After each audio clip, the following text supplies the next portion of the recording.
Assalamualaikum warahmatullahi wabarakatuh. Kami dari kelompok N601 kelas D1126. Sebelumnya perkenalkan, saya Salma Bening Nafisa dengan NIM D11 2022 03657. Saya Atika Azwa dengan NIM D11 2022 03653. Saya Rania Rishwanda dengan NIM D11 2022 03664. Saya Hardani Happy Denalti dengan NIM D11 2022 03668. Dan dengan dua rekan kami, Imtiaz Minah Muida dengan NIM D11 2022 03670. Saya Fatul Ulia dengan NIM D11 2022 03678 kelas N602.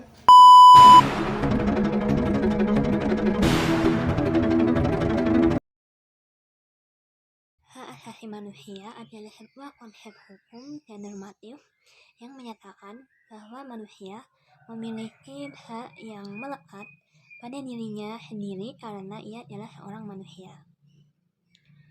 Hak asasi manusia berlaku kapan saja, di mana saja, dan kepada siapa saja, sehingga sifatnya yang bersifat universal. Pentingnya hak asasi manusia ini karena mereka melindungi hak kita sebagai manusia untuk hidup dengan harga diri yang meliputi hak untuk hidup berkeseharian, hak atas kebebasan, dan keamanan. Hidup dengan harga diri berarti bahwa kita harus memiliki sesuatu seperti tempat yang layak untuk tempat tinggal sehari-hari dan makanan yang cukup.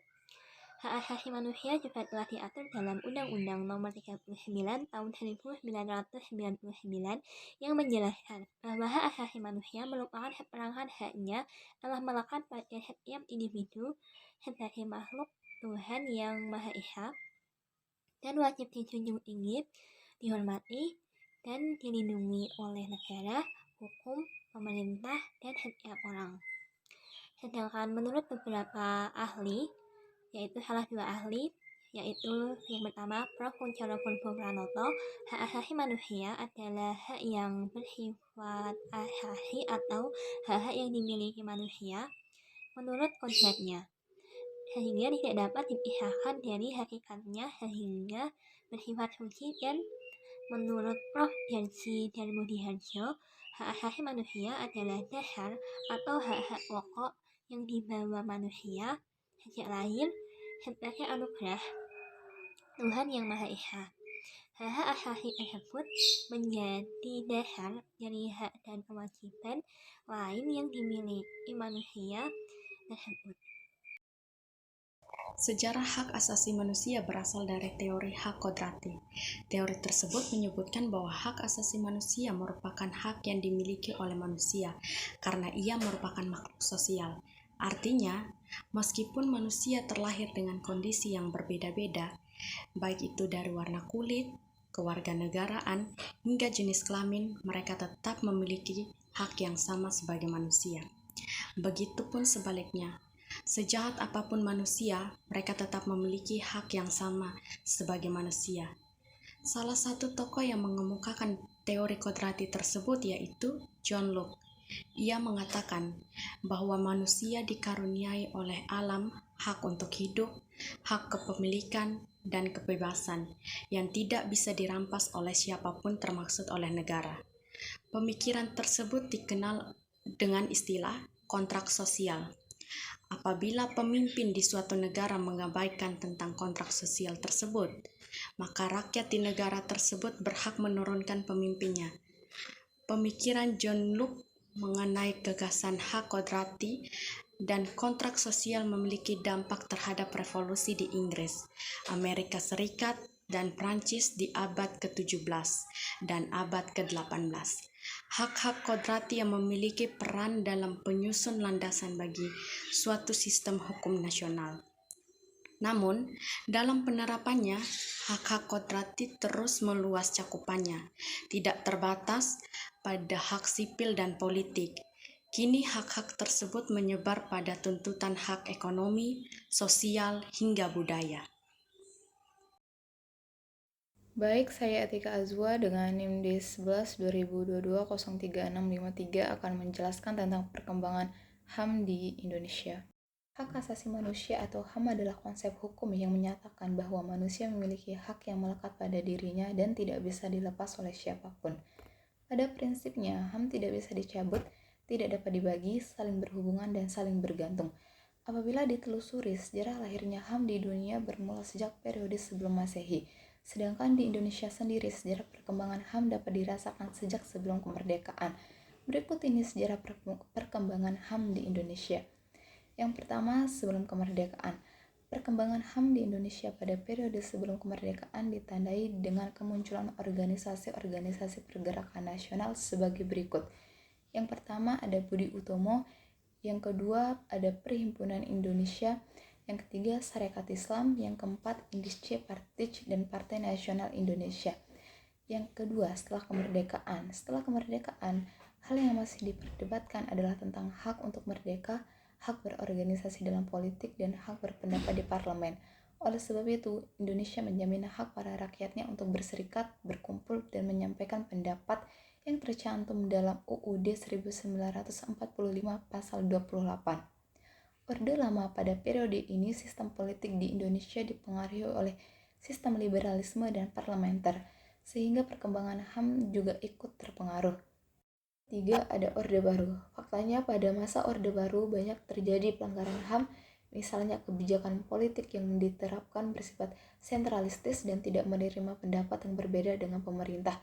Kemudian terjadi beberapa kasus mengenai pelanggaran HAM pada masa Orde Baru, seperti G30S yang terjadi pada tahun 1965, peristiwa Tanjung Priok 1984, kasus Kedung Ombo 1989, dan masih banyak lainnya. Yang keempat, era 1998 sampai sekarang. Memasuki era reformasi, HAM mengalami perkembangan yang cukup pesat.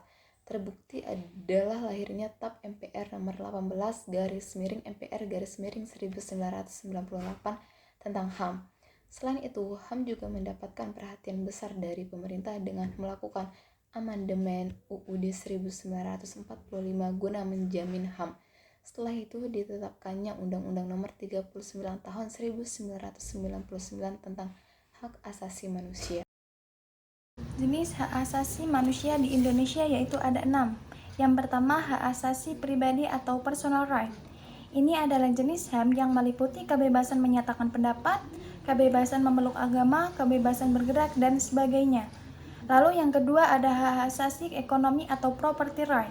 Ini adalah jenis HAM untuk memiliki sesuatu, membeli, dan menjual, serta memanfaatkannya. Yang ketiga ada hak asasi politik atau political right.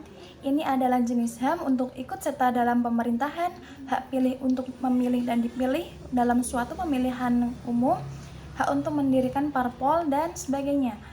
Yang keempat ada hak asasi perlakuan yang sama dalam hukum dan pemerintahan. Ini adalah jenis HAM yang berkaitan dengan kehidupan hukum dan pemerintahan atau right of legal equality. Yang kelima ada hak asasi sosial dan kebudayaan atau social and culture right. Ini adalah jenis HAM yang berkaitan dengan hak untuk memilih pendidikan, hak untuk mengembangkan kebudayaan, dan sebagainya.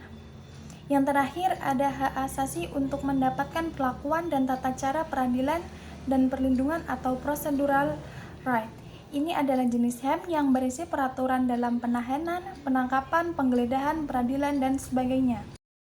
Faktor penyebab pelanggaran HAM yang terbagi menjadi dua, yaitu faktor internal dan faktor eksternal. Faktor internal yang pertama adalah tidak punya kesadaran HAM. Seseorang yang tidak memiliki kesadaran dan pengetahuan tentang HAM, maka perlu bagi kita untuk mempelajari dan memahami tentang hak asasi manusia sejak dini. Kemudian ada intoleransi terhadap perbedaan. Jika tidak memiliki sikap toleransi terhadap perbedaan, hal ini bisa menimbulkan pelanggaran hak asasi manusia. Sikap tidak toleransi akan membuat seseorang tidak bisa menghormati dan memiliki sikap diskriminasi terhadap orang lain. Kemudian yang ketiga ada keinginan balas dendam. Dendam membuat seseorang rela melakukan tindakan di luar hukum seperti penganiayaan dan pembunuhan yang merupakan salah satu contoh pelanggaran HAM. Kemudian ada kondisi psikologis, yaitu seseorang yang memiliki kondisi psikologis yang tidak stabil mungkin dapat menyebabkan dirinya melakukan pelanggaran hak asasi manusia. Kemudian ada faktor eksternal. Yang pertama ada penyalahgunaan kekuasaan. Nah, penyalahgunaan kekuasaan ini sudah menjadi rahasia umum. Hal ini sering terjadi di dunia pekerjaan maupun pemerintahan. Contohnya adalah kasus korupsi, kemudian membiarkan pekerja bekerja lembur tanpa mendapatkan upah sedikit pun. Ya, kemudian ada struktur politik dan sosial.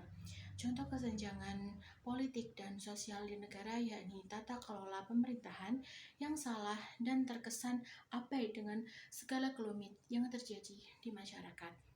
Kemudian ada sistem hukum yang lemah. Apabila pemerintah tidak menegakkan aturan dengan tegas, maka pelaku pelanggaran HAM tidak akan pernah jera akan perbuatannya. Bahkan mungkin tega melakukan tindakan pidana lagi dan lagi, menimbulkan korban yang semakin banyak. Dan yang terakhir tak ada sosialisasi tentang hak asasi manusia. Tidak semua orang memahami detail tentang hak asasi manusia karena pendidikan di negara ini belum merata ke semua daerah. Ada beberapa contoh peristiwa pelanggaran HAM berat yang ada di Indonesia yang telah dikonfirmasi oleh Presiden Republik Indonesia Joko Widodo. Yang pertama ada peristiwa Tanjung Priuk yang terjadi pada tahun 84, yang kedua ada peristiwa Aceh yang terjadi pada tahun 98, yang ketiga ada pembunuhan Marsinah yang terjadi pada tahun 93, yang keempat ada penganiayaan wartawan yang terjadi pada tahun 96, yang kelima ada tragedi Trisakti dan Semanggi yang terjadi pada tahun 98, dan yang keenam ada kasus pembunuhan Munir yang merupakan aktivis HAM yang terjadi pada tahun 2004. Pelanggaran HAM sendiri yang kita bahas di sini adalah kasus bullying, yang mana ini merupakan salah satu contoh pelanggaran HAM dalam hak kebebasan. Untuk jenis bullying sendiri, yang pertama ada bullying fisik, yang kedua ada bullying verbal, yang ketiga ada bullying seksual, yang keempat ada cyberbullying, yang kelima ada